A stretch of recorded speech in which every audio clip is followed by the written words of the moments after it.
Donald Trump aye na Kinshasa azoloba alobi ke na ose là-bas pesanga prix Nobel na silisi guerre na Est. Parce yo nango telema oya ko bunda na Est. Problème ça te bo bunda. Bon rêver. Les rêves permis pour continuer à rêver. Souka. Balobi boye. Dans une déclaration officielle, le mouvement rebelle affirme l'AFC M23 informe la communauté tant nationale qu'internationale que le régime de Kinshasa poursuit ses offensives militaires malgré les efforts de paix en cours à Doha. Ils n'ont pas des arguments. Yoka, argument na bango. Tozala Doha, bango va continuer à frapper. Mais banani ba uti ko luka. Ba luka qui va frapper biso côté ya Kaziba.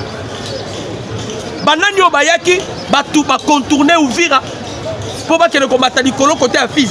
C'était pas de MP3. On n'était pas na Doha. Nanya uti ko sala déploiement na Est on a moimba. Paul Kagame. Tozala ba négociation. Président Tshisekedi Arobaki, je vais utiliser tous les armes que Paul Kagame a utilisées. Takon fire, dialoguons, combattrons. C'est ce qu'on fait. Tous autres dialoguer, poto paix. D'ailleurs, M23. Et là, on va se bosana. Acte de vente na biso tozalango. Constitution na biso. Les actes de vente. C'est la constitution yo bozo mona. Ne permettant que Congo soit balkanisé pour votre information. Donc malgré acte de vente tozalango. Article 13, 63, il y a constitution Zolobanini.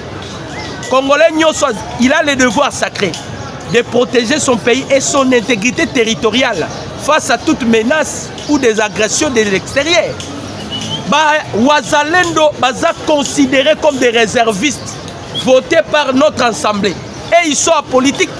Ils sont appuyés par l'article 63 de la Constitution Nabiso. Voilà pourquoi les Américains, ils ne peuvent pas intervenir à ce sujet. Parce qu'ils sont appuyés. Balobi Congolais, nous sommes un devoir sacré. Il y a qu'à protéger Mbokanaye face à menaces extérieures ou de l'agression.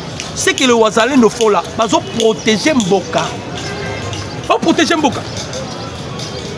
Bango Sigo Bazolela. Bakendaki na Doha, na boule ke Barozwa, na Doha. Bakomi na Doha, Massad Bolo Salobi. D'ailleurs, Bandeko,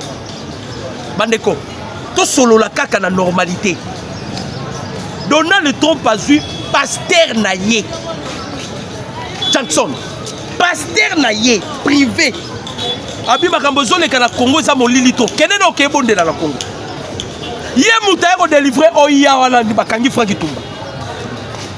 Yé ndaye ko délivrer. Kino kezaki na oya somo. Banigi baba kasu. Ba kondi momima ba caleçon rouge. Kinoki. Donald Trump atala bidi. Bokene nano na oya wana na bokene. Baye. Kaka kokoma na oya Frank Tumba bakangi mamo. Bandoki. Il voulait vous totikali na ndoki moko boyebi. Ndoki moko monsieur Yoyo. Monsieur Yoyo ndoki moko totikali na yepe amatakita. Donald Trump a dit que le Congo est normal. Kende nano aye. Prière à Moukiaka à Frank Tumba bakangi. Kindoki. Ok pas basango bandoki. Ok na oya kuna balei makasu. Surtout ba conseiller Mukonza Mboka. Kolia makasu. Bamatakita. Kindoki na kindoki. Vous pensez que vous allez tenir le président Félix en otage? Boko Samboua. Boko Samboua. Boko Samboua. Bandeko. Boki ba yeme 23. Babi bazongeli bitumba. Obi so ba bundana banani. Bako bundana ba Blackwater des Colombiens. Président Tshisekedi a déjà fait la guerre kala. Ba Congolais de ban ignorance. Le jour le chef de l'État qui est en Allemagne, na Monique. Chef de l'État qui est en Allemagne, Kokendaki Allemagne, c'était la chute ya Bukavu. Moutazala qui complicité à chute à Bukavu. Et ça a combattu. Mais c'est Yoyo, mais c'est Tito, Boébié. Il y a qui complicité. Le chef de l'État qui est Bukavu, Mukonza Mboka Zongi, Bandeko, a convoqué famille politique. Il y a même Oya, avant d'ici Bango.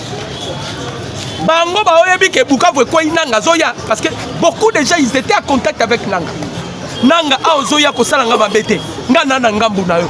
Nga nana président Tshisekedi avandi bango, a pandi si bango na ba officier, a bisi bango.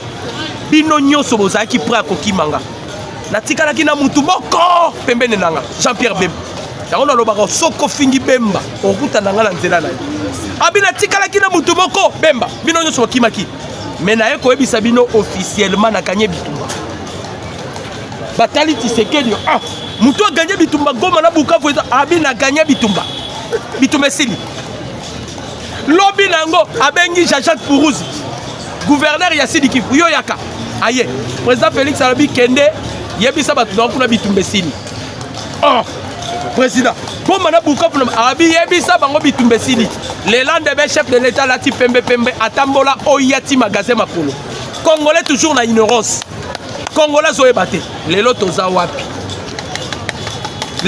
wapi Kagame alobi boyoka na makambo James Kabarebe alobi epesa bino kanda boyoka aimez la vidéo commentez partagez les liens boyoka makambo Kabarebe alobi epesa bino kanda bakomi na suka on a ozwa discours ya Kabarebe lobby na point de presse na ye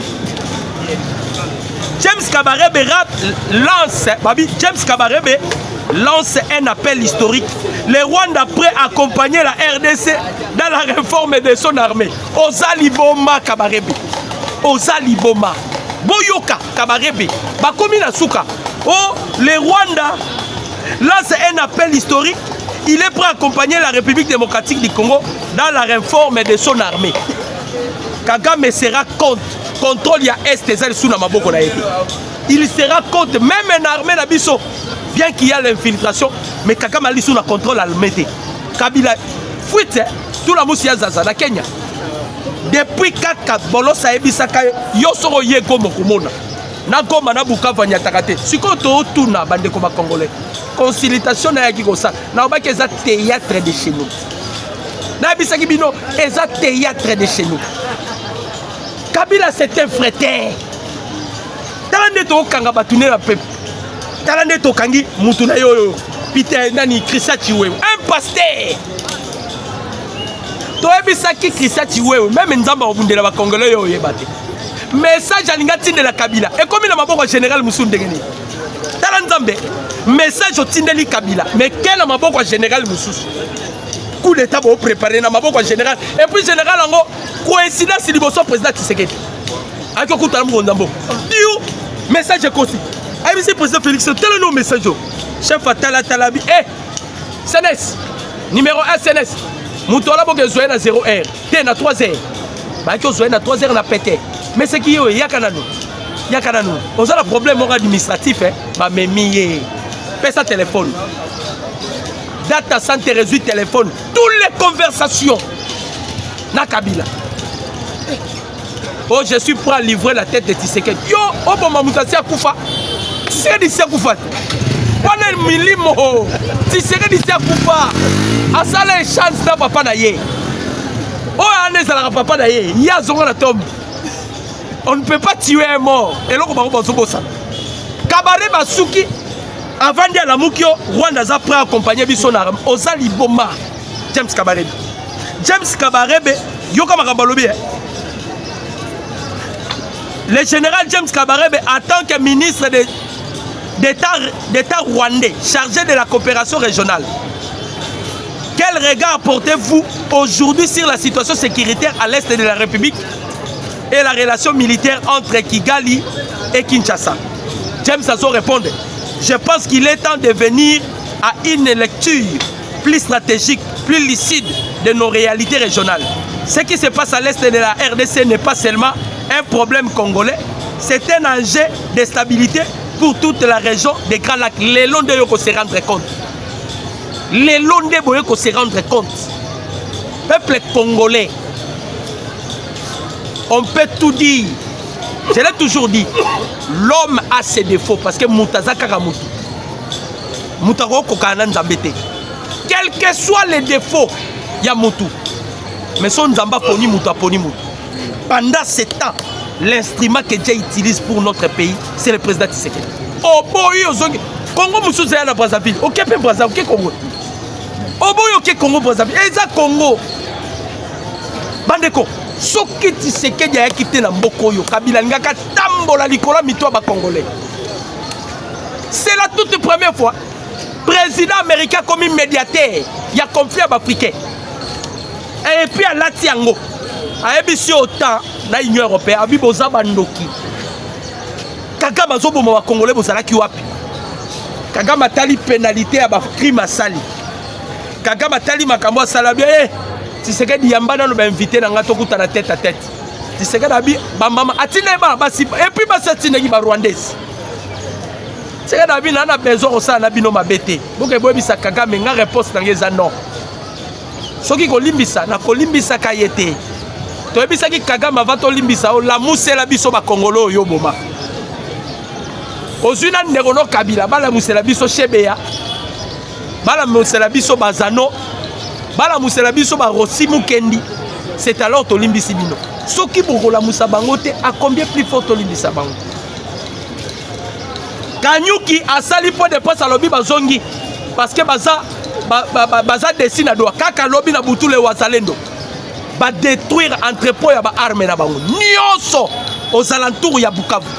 Et Yakotumba Emir a lancé appel à lobby, l'heure est venue maintenant pour conquérir Bukavu na Goma. Bon, c'est préparé. Parmi, voilà, ce sont des officiers. Oh, attends, président Félix Alali. Alors, non, les Congolais de Bangouana. Kabila payé $100,000. Yakotumba lobby n'a qu'à trahir Congo.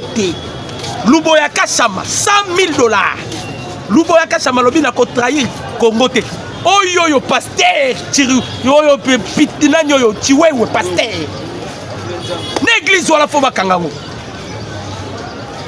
Alobaki a qu'à trahir Nzambe te na Tshisekedi te. Nanu kutu lol Yesu ayete. Nanu Yesu ayete. Trahison salam mutu aza mutu.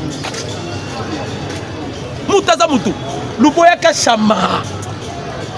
Ayebisi mwana Museveni muozo amelaka bangi makasi wana abi yo bangi no eleki yo soko nyati makolo na Ituri okomona parce que bango pe bazui position na bango tellement ba refuser demande ya ba M23 ba sengi aide na Uganda Paul Kagame si ba ebisaki yo tozo observer yo ba drone za les Américains ont disposé de drones bande konangai blague ezate. Les Américains ont disposé de drones. Baebi saki Kagame to salo démonstration to la tso que to apembe na yo. Kagame yeba kité. Kagame azana système o ba français ba pesa ki ba brouillage. Et ko permettre te drone kota na Kigali. Mais Kagame alali alamuki na TV na ba projecter image. To zui aéroport ya Kamembe et siko Kabila kimelaki. To kangi photo par des drones. Tozui na base logistique ya Kagame to kangi photo to tindela o Kagame ba américain ba biso monde tozui yo drone kotaki na Kigali ezui ba image et puis bimi yoga ga santété 90 jours to pesa ki yo santété tozo tala ezokende to tika tina septembre te 90 jours kala mingi te nanga senge exil na Uganda Museveni abibo sana Rwanda bi ngana komi ko bang Barozala kaka wana. Bandeko, maman oyo karabala la sorcière oyo ayaki ayebisi bon. Bitu Keita, liena ba IM23 ensemble. Ba Congolais ba kufi Bitu Keita pas participa. Mais Trump a bengi Bitu Keita bi yo zandoki. Na otinda kaka yondo za la porte-parole ba IM23. Bitu Keita ke mona bangalo bi bandeko. To salaki ba black to yibi, il est tantotika. Les Américains sont déterminés. Le président Tshisekedi a dit que les Zélandais ont la pensée à l'Américain. Bandeko, plan de balkanisation, mais je vous informe. Le Congo ne sera en aucun jour balkanisé. Tshisekedi a réussi. Ambassadrice américaine. Alors, on ne peut pas négocier à ce qui concerne la souveraineté et l'intégrité territoriale de la République démocratique du Congo. Négociation et Tatewan. Bassad Bolos Salobi, il faut qu'il y ait le respect. Yango Boboni Loras Kanyou qui a s'annoncé. Abibiso Tozongi la bitou. Tozongi la bitou bitou parce que Tokenda qui n'a Doha et Sibmité. Loras Kanyou, Tokozouabino, plus de 143 89 63 95 965. C'était avec plaisir de partager ensemble avec vous ces numéros de décryptage. aimez la vidéo, commentez, partagez les liens, vous s'abonnez. Tozong et la bino lisusu na après-midi poto même la bino actualité à Sika. Que Dieu vous bénisse. Merci. Campeta, troisième personnalité dans la garde des Républicains. Parce que tant Fati a eu pouvoir, à côté de la garde des Républicains, ils sont dirigés par le général Ilunga Campeta. Ilunga Campeta, a aussi côté Kabiso. Adjoint à Ilunga Campeta, ils sont général Jules Banza. Jules Banza qui est actuel chef d'état-major général. Et général Chihuahua est la troisième personnalité dans la garde des Républicains, général de brigade.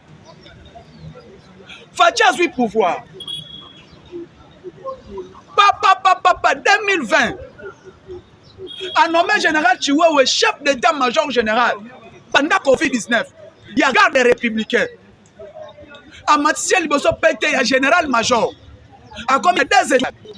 Chef d'état-major général, il y a garde des Républicains.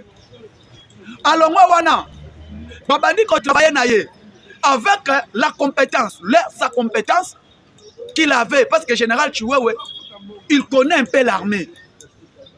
Parce que moi, jusqu'à aujourd'hui, je n'arrive pas à comprendre. Le général Chihuahua cherche, général d'armée. Il a tout. Il a des maisons, il a l'argent, il a tout.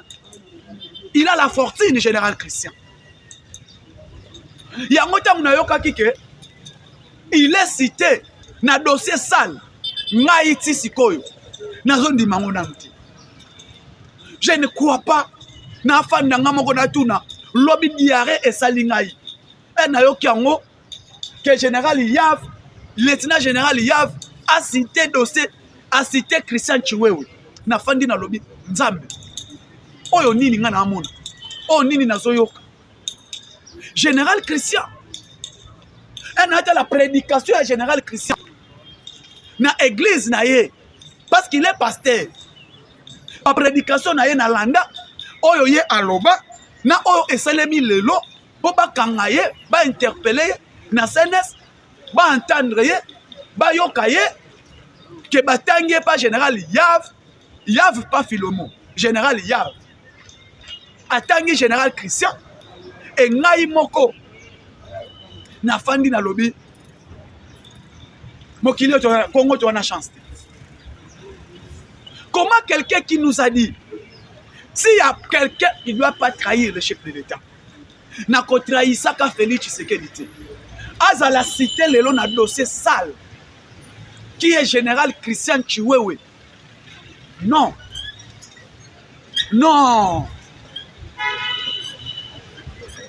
général Christian na deux volets, on a deux volets. On a deux volets. Premier volet, est-ce que Babengi si général Chiwewe était par rapport à dossier à détournement de fonds? S'il y a dossier à détournement de fonds loué pendant qu'il était chef d'état-major général. Parce que y a un armement, on a ba filenda kunaye, ba neutraliser ba garde ba militaire bazala ki nanda kunaye. Deuxièmement, la famille de général Christian Chiwewe, moi si naye, bana naye, libota naye, bazala rasu ate, bazala kote. Toute sa famille, bazala rasu na Congo te. Troisième volet balandeli. Ba officier on a ba momona. Ba yebite que bazala déjà surveiller de gauche à droite, de près et de loin. Tous ces officiers sont surveillés. Et dossier, ce qui est un dossier, il y a coup d'État. Coup d'État, oyo. Et aussi, quand on a étouffé, président na bureau nekak. Amati mutuka kiti, amati mutuka mususu. Et mutuka o amati na o akiti. Balandeli, il y a eu un événement qui devait passer. Et cet événement qui devait passer, peut-être, parce que Balobi, le général Christian, Azala qui entendit na CNS, Azali auditionné na CNS. Est-ce que Aza auditionné? Dans le dossier, il y a coup d'État. Est-ce que Aza auditionné? na dossier, il y a détournement de fonds. Est-ce que Azad est auditionné dans le dossier? Donc jusqu'à présent, il n'y a personne qui peut nous donner les vraies versions. Il y a interpellation, il y a général Christian Chiwewe. Et général Christian Chiwewe, place Toza Awa, et ça, information dans Zoloba. Balobi, plusieurs personnes, plusieurs officiers supérieurs, Baza Kokanga, plusieurs officiers supérieurs de l'armée congolaise sont aux arrêts. Et pas officier wana supérieur de Makambo Eza Mabe. Makambo Eza Mabe, moment tozo kende, toyebi e kosale mandengeni. Bande kolanga ba Congolais. Awa wasikoyo. Tomoni les États-Unis d'Amérique. Belle version, administration Trump, na département d'État américain, na congrès américain. Parce que na administration Trump, qu'on a coutula la pongi. Na département d'État américain, qu'on a la pongi. Na congrès américain, ba membre congrès ba lembong. Na congrès américain, mbongwe tamboli. Ba lobinga États-Unis d'Amérique. Lobby ya Moïse Katumbi, lobby ya Kabila. Quand je parle de lobbying, bato ba jouaka, ba lobelaka batu na Maison Blanche, na département d'État, na chambre de congrès, tout. C'est là où les choses se passent. Mais avant de na dossier ba lobbying, le général Christian Azana CNS, Chiwewe. Na kati ya CNS, place bazoko interroger. Moutou Atangi général Christian, c'est général Yav. Le général Yav, Oyote Bakangaka na Est. Général Yav, actuellement, à la chef de la maison militaire, l'ancien président Joseph Kabila. C'est lui qui a cité le nom de général Christian. Et général Christian Bakangi, il a bloqué sous ce général-major Niembo. Le général-major Niembo, il est Azalaki directeur du cabinet du général Christian. Quand général Christian est chef d'état-major général, il y a FARDC. Le général Niembo, Azalaki directeur du cabinet du général Christian. Et le général Niembo aussi est aux arrêts. Il paraîtrait au conditionnel, je parle. Il paraîtrait coup d'État est étouffé. Il paraîtrait il y a détournement de fonds alloués. Il paraîtrait le chef de l'État a recruté 42 000 hommes. Et le chef de l'État est allé trouver 10 000 hommes. Les 32 000 hommes, on a mbongo na bango ebimaka. Et na kati wana, boyebi ke armée eza na inspection générale nango. Oye eza pona kolandela effectif, nombre, tout consort. Et tant que balandela ka effectif, nombre de recrues, bakoti combien, bazana matricule combien, bafuta maka combien. Moutou asala ka musala wana. Le général Kumba Kisaka a mis Sidi Tangofort. Et le général Tangofort a déposé un effectif y a armée. Non ministre de la Défense. Général Amis Tangofort, il est chef y a armée. Bon, comprendre et général Amis Tangofort en a 4 étoiles. Donc, ce qu'on a dans l'auditorat militaire, Moutako Sambisa, Christian Chiwewe Wazate. Le seul Sambisa Christian Chiwewe actuellement au Congo. Il y a une seule personne qui peut juger Chiwewe, c'est le général Tangofort. Pas dans 4 étoiles. Donc, ce qui va gagner, il ne faut pas dégrader pour Sambisa. Parce que le lieutenant général Likoulia, Azal lieutenant général, mais Christian Chiwewe est général d'armée, en a 4 étoiles. Donc, ce qui est effectif, c'est que Moto Epeli, Tangofort atteigne. Nani, Niembo atteigne. Na lobaka yango na be mission sur le général Niembo. Na loba be mission na sala. Na loba directeur à cabinet à général Christian. Soupçon ezobima. Général major, général d'armée Christian Choué. Directeur à cabinet na yo. Kombone moupepe na ye e bima. Na ba sale dossier. Alors c'est le moment Olandela directeur à cabinet na yo qui est général Niembo. Et Batou, au balanda be mission nanga, j'ai parlé de général Niembo déjà depuis longtemps. Et pour le moment, les Katangé bande konangai, les politiciens du Katanga, na yebite ezalakani.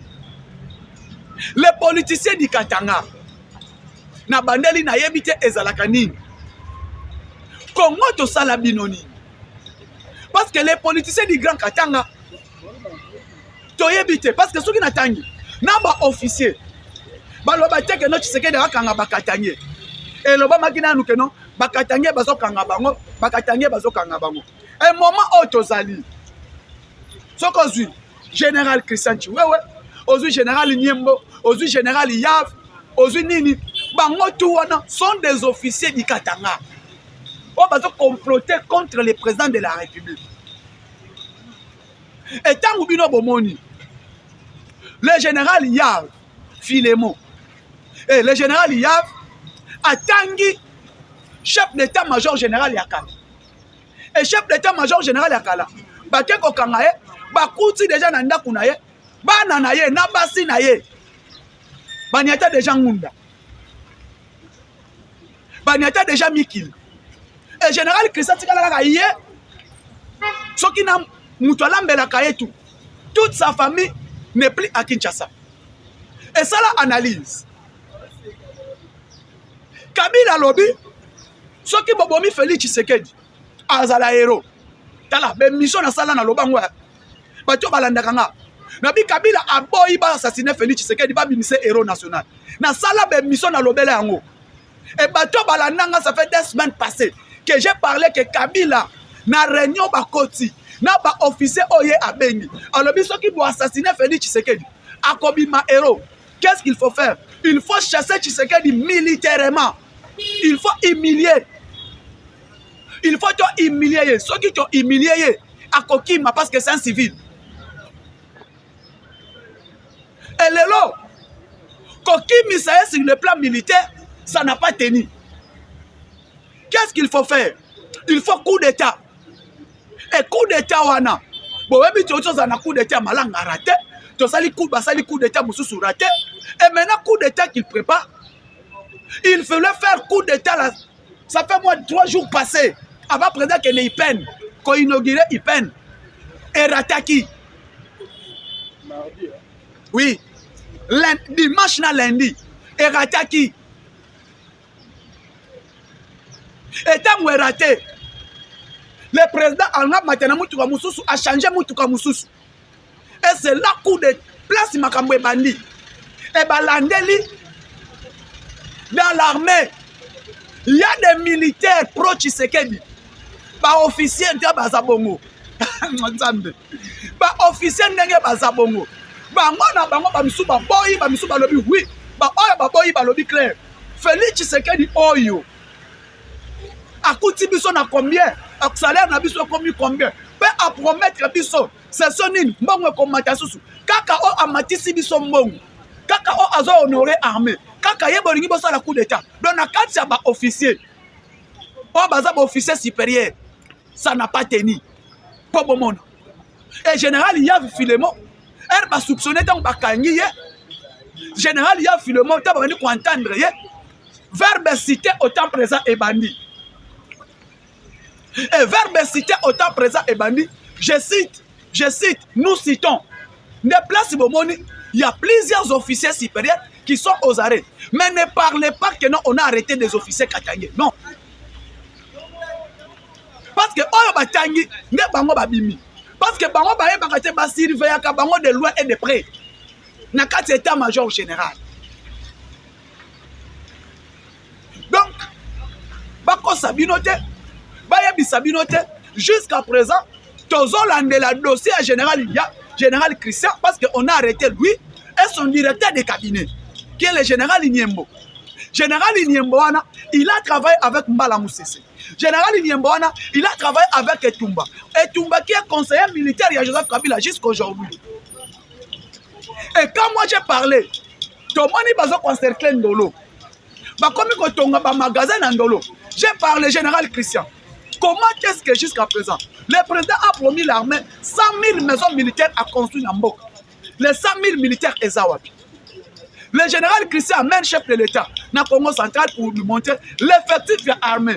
42 000 hommes, parlant dans la bonne liste, 12 000 hommes. Point d'interrogation. Effectif de l'armée. Nous avons autant de militaires. Dans l'Est, parlant de la bonne basate. Donc il y a plusieurs dossiers à manger et à boire. Ils en ont 4 ans. Dossier à dossier de détournement. C'est qu'il y a un dossier, il y a tentative, il y a coup d'État. Ils ont étouffé. Merci beaucoup na baino tout balanda kabiso na moment où tu sala ka analyse to continuer bolanda l'émission pour s'abonner pour partager liker l'émission tout. Ciao, à la prochaine.